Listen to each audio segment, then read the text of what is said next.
अस्सलाम वालेकुम दोस्तों, आपको एक बच्चे का शौक करा रहे हैं। इसका पर देखें, आप खुद समझ जाएंगे कि ये क्या चीज़ है। ये जनाब मेरे घर का जोड़ा है, जो उस्ताद सही साहब वाला, उसके घर उसका जो है ये बच्चा है। मुजफ्फर भाई आपको दिखा रहे हैं। इसका पर देखें, आँख दिखाओ उस्ताद जी। ये आँख देखें जनाब इसकी। ये 12-12 1-1 बजे आ रहा है। ये वाला ये तो दूसरे दिन हो रहे हैं।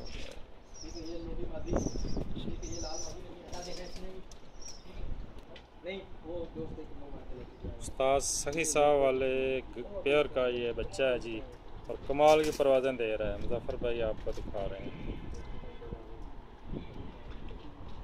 दूसरा पंजा दिखाओ जी।